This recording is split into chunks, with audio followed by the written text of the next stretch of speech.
June has come to a close. Almost. Today we're talking the best and worst movies of this month. What is up, Flick fans? Welcome back to my channel, and as always, we're talking the best and worst of that specific month. What I liked, what I didn't like, and then at the end of the video, we're gonna rank them. But if you guys have your own lists, your top 10, your best and worst movie, please let me know in the comments down below. Leave your thoughts. I appreciate it. Let's do it. Also, if you're not subscribed, you're not getting notified. My question is, why not? Come back this weekend, we're talking Stranger Things, and tonight I'm actually going to see Thor: Love and Thunder, and you may get a reaction from me on here and on the TikTok. And we're going to start with Adam Sandler. Hoobity-doobity. But not that Adam Sandler. This time he's taking himself a little bit more seriously, and I won't lie to you, I saw the Happy Madison logo and said to myself, uh-oh, he's either going to do the really dumb thing that he's been doing as of late, or it could surprise me. Thankfully, this movie was a nice surprise because it's a really compelling script. It's a genuinely incredible relationship between the main two characters. One of those characters that is an actual basketball player. And that's one of the things I loved about this movie. Getting NBA, college basketball, I mean, even street ball players to cameo, be a part of this film. It's a movie about the love and appreciation of basketball. And as a basketball fan myself, I will admit I'm partially biased to that. If you're not a fan of the sport, I don't know if you're going to be as into this film or even as much of a fan of what they're doing with the story, because it is predictable. It is one of those kind of cliche Rocky-style, warrior-style stories for the sport of basketball, but I'm okay with that if you give us a compelling story and a great, and I mean great, lead performance. I mean, look, he's done this before. He's done this recently, delivering on some gems, some uncut gems, Zinger, and the Merowitz Stories on Netflix, which I thought were two of his better performances ever.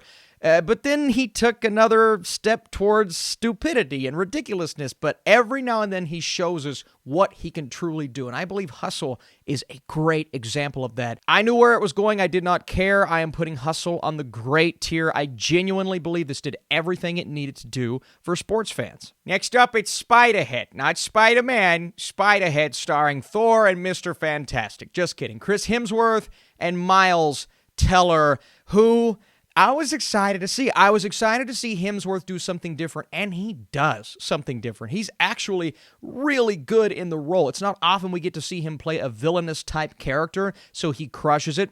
Teller is really good. Maybe I'm coming off that Top Gun high, but he wasn't what I needed. I think it was more the writing for the character, what I needed that to be. And then you have the director in Kaczynski, who just brought us Top Gun Maverick, so my expectations were lofty for this film, but maybe they were just a bit too lofty. Spiderhead had some great ideas, had a nice little sci-fi-ish style story at hand in the first act, but after the first act, as we move through and we can see everything coming from a mile away and ridiculous character decisions, it starts to go off the rails, but not in an exciting way, more of like a bland way. It's kind of a dull movie, which was my biggest issue with it. Some nice ideas at play. I think that Ex Machina, Maniac on Netflix comparison is a good one, but it didn't bring it home. It didn't manage to deliver, and that's why I have to put Spiderhead on the meh tier. I just found it to be a bit of a flat film, and that's unfortunate because of the talent. I was expecting some big things from the Black Phone. I saw Scott Derrickson's name attached to this movie and said, okay, we know he's delivered some great horror experiences before. He crushed the first Doctor Strange. What's he going to do here? And this is one of those movies that does resemble, the It's of the world, providing a compelling yet somewhat terrifying villain. This is obviously a much more grounded movie than It, even with the paranormal aspect of the film, which I thought was a nice touch. Now, they did not deliver on that element of the movie like I wish they would have. And there are times where the film doesn't keep it as grounded as I believe it needed to, because when it's grounded and just those interactions between Hawk and our main character, those were great. And the grabber is one of those genuinely compelling horror movie villains where I'm thinking to myself, this guy could not only, get a sequel, an origin story, this guy could go down in horror history as one of the better horror villains we've seen in a bit. That being said, there weren't as many of those interactions as I wanted there to be, and a few aspects of this movie didn't quite come together, but at the end of the day, I thought this did a really good job of providing audiences what they're looking for in a horror film. And I was compelled all throughout this movie. I got some thrills, I got some chills, not necessarily hardcore scares, but it didn't need to do that because what I got was immensely entertaining. I'm going to put The Black Phone on the good tier. I think it's a good movie. Next up, we have a Netflix film. Elsa Pataky plays the Interceptor, and this was a movie with a really interesting, action-packed premise where I thought we could get some really cool things happening on screen. Did it work? Well, let's talk about the actual plot. So we have this army lieutenant. She's using her years of training to save humanity from a nuclear missile attack on the U.S., and because they are the only ones there to stop this missile launch, they are responsible for saving the United States. This is a big deal, and she's the one at the center. Now, what this very cartoonish villain does to our main character throughout, it's emotional, it's tragic, but there's also this lack of focus during this movie. There's a backstory there that I wasn't all that interested in. I mean, it's a big deal to the character, but the way that they go about it and they shoehorn these things into the movie, I'm like, I just feel like that could have been handled better. And I feel like this film as a whole, there are way too many dull moments for what is supposed to be an action-packed type film. There's also a cameo in there that isn't that random, but it felt random while I was watching the movie. And I felt like this movie just kind of collapsed at the end of the day. It fell flat, didn't deliver on what it was trying to do, and that's why I'm going to put it on the okay, the meh, the bad tier. Sorry. Well, you guys know this. I've been watching movies from India as of late, so anytime we get one that comes to my local theater, I'm going to go watch it. I had no clue what JugJugg Jeeyo was going to be. This is a Bollywood film that evokes that crazy rich Asians type of feel. It's this huge bombastic wedding. Even though the wedding is technically at the center of the movie, it's not the focus of the plot. The focus is on these two relationships between a young couple and then we have an old couple, and both are dealing with possibly a divorce or moving in the direction of a divorce. So it's a film that has to handle these types of really serious topics when it comes to relationships. Both are handled drastically different. The movie occasionally veers off into directions that I wasn't quite sure of. I'm not entirely positive if the comedy worked as well as they needed it to, especially some of these side characters, but there was actually a lot of heart in this film, and the moments that we get between our main characters, our younger couple specifically, where they are having this big marriage story type of argument, which is the first time in the film where I really, really felt everything that they were going for with their emotions. Those moments were actually really impactful, and there's a lot of fun with this film, especially when we get to the wedding celebration with the younger sister, and even her character was genuinely great. It's a film that's longer than it should have been, but I actually had a reasonable time with this movie, so I'm going to put JugJugg Jeeyo on the okay tier. Next up, 777 Charlie, and this is what I thought would be a, man and his dog cliche style of movie. I mean, we had one earlier this year with Channing Tatum, which is one that I actually liked. But this story takes a much darker and deeper emotional turn with our main characters, and the mission of Dharma, our main character, is tragic yet heartfelt, horrible yet beautiful, and they balance these things in such a way, and going from how he feels at the beginning to loving and feeling that love as a viewer for this dog, which was just amazing. And according to some people, they used the same dog throughout the entire filmmaking process because they filmed it over a span of years. And I'm like, that's really cool. But the chemistry worked extremely well. It's overly epic and somewhat emotional when it doesn't need to be, but I was actually really okay with that. And I had a really, really good time with this movie. It's close to being on that great tier, but I can't quite get it there yet. I'm going to put 777 Charlie on the good tier. I enjoy this film. And then we have Vikram.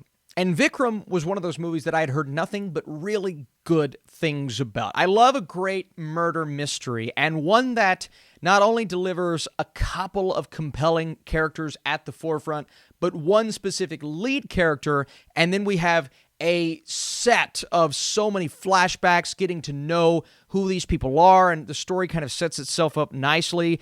But Amar, who is assigned to investigate a case of serial killings, realizes that things are not what they seem to be, and he goes down this path that leads to nothing but war between everyone involved. And when I say everyone, I mean these huge factions of people. We have our villainous character in particular. Certain people are dead, certain people are alive, but the way that it handles the mystery and the way that it has this slower build-up, and when I say slower, I mean I do believe the film could have moved at a faster pace, and there's about 20 minutes here we could have cut out, but once we get to that payoff, it's incredible. And the action scenes in this movie, you can see everything going on. There are scenes that are fast-paced and the camera's moving a little bit too much, but for the most part, I thought the action was brilliant. More importantly, it's brutal, and they're handling this investigation with class, and the performances are great. This is the one that I watched. I'm like, okay, this is pretty much what everyone said it was going to be. I thought it was a great film. I'm putting it on the great tier. Next up, we have The Man from Toronto, and Kevin Hart is someone who delivered on some really solid performances last year. Two in particular where I said, if he keeps going in this direction, I think I'm going to come around on Kevin Hart as a good actor. Well, I'm still holding out on that. But right now, I'm watching this movie thinking, we're back to the Kevin Hart isms. Now, it's funny when we get in situations and it's more situational humor. It's not as funny when he's forcing this humor. And I mean the jokes, and maybe it was the writing. I thought some of the dialogue was bad. They fall completely flat. Woody Harrelson is intimidating at the beginning, but then he starts to kind of fall into that Kevin Hart style of humor. They're good. They have rock-solid chemistry, but the story surrounding them is just uninteresting. I did not care about this plot. I definitely didn't care about the subplot. I thought his wife was an interesting touch, but it doesn't really go anywhere, and it doesn't add to the film. And The Man from Toronto was a big disappointment for me. I actually found it to be a bad movie. I'm going to put it on the bad tier. Here's Lightyear. And Lightyear is one of those movies that you watch and you're just like, yeah, that did everything I thought it would do. I thought it would be a really solid Buzz Lightyear movie that works extremely well for kids and families, and it does.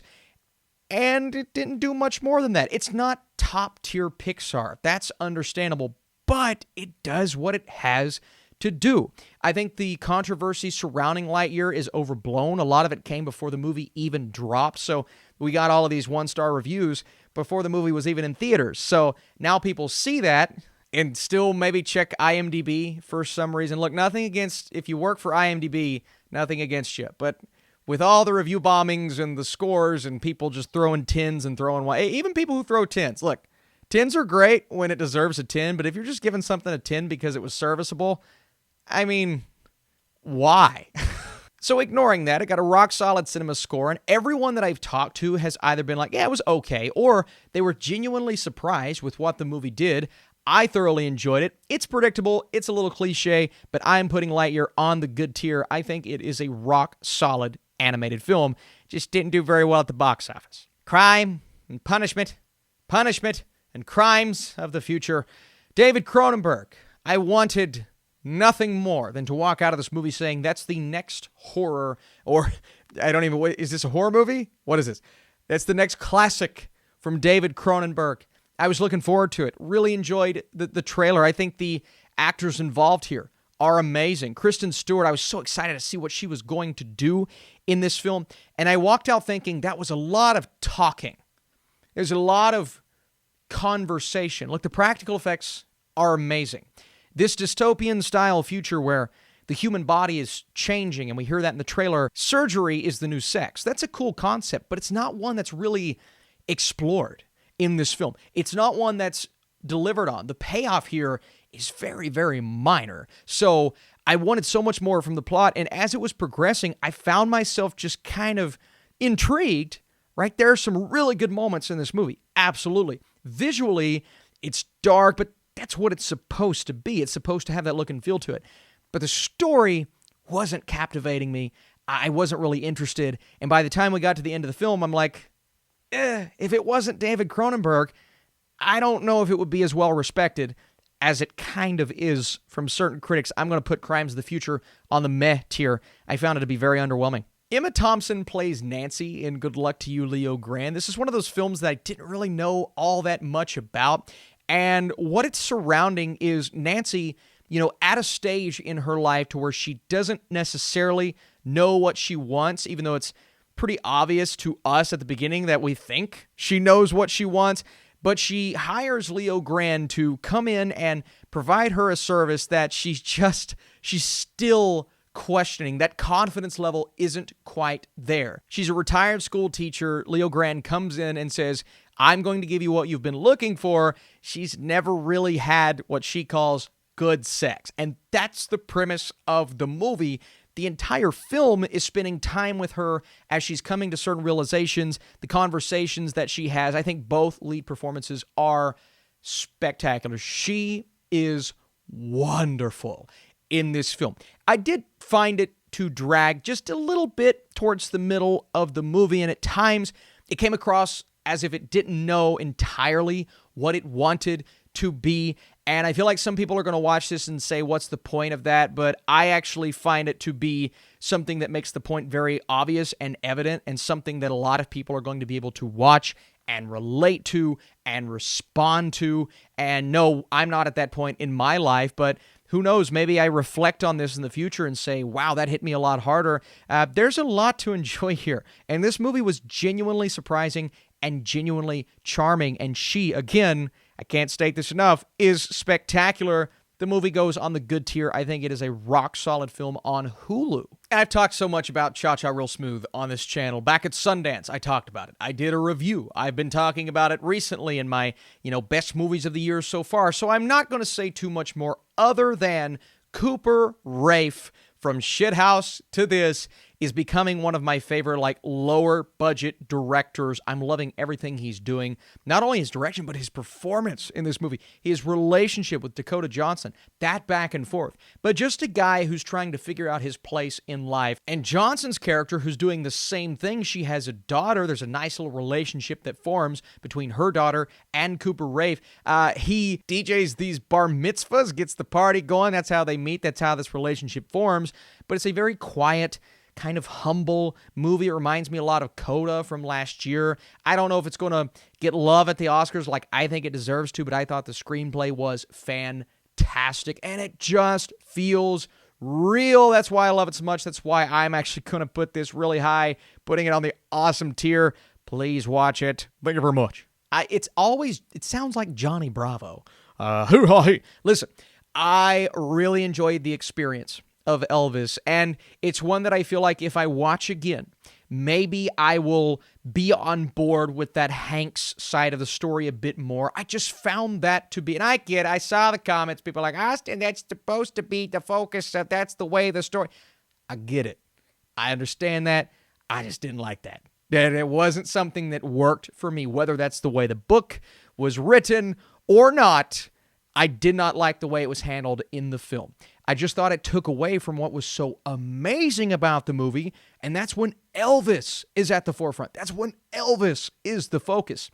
And not only the focus, but we get to spend time and have these quiet moments with Elvis and having these conversations. The movie kind of skips through a lot of those moments and those scenes, and I found that to be a bit jarring as we were going. I'm like, I just want 2 to 3 minute conversation between he and his mom. But because we're skipping around so much, we never get that. And I understand we have to fit 40 years into one film, but those were kind of where my issues were at.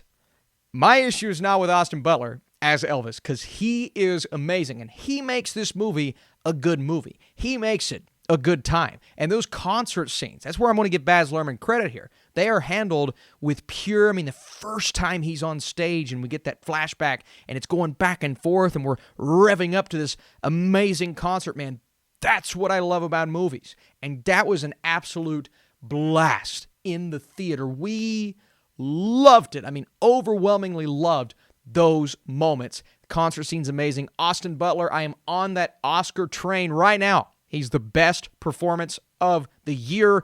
I'm putting Elvis on the good tier.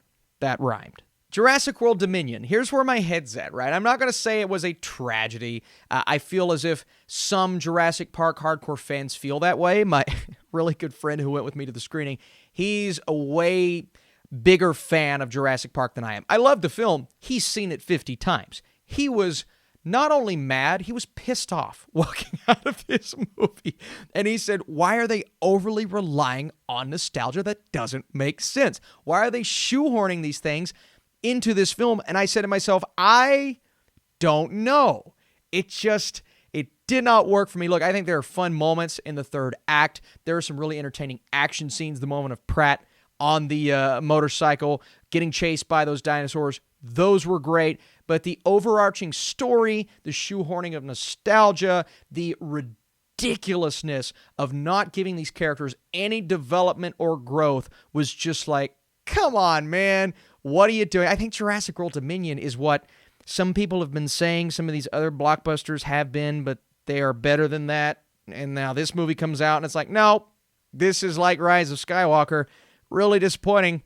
Not very good. I'm going to put this one on the meh tier. Just wanted more.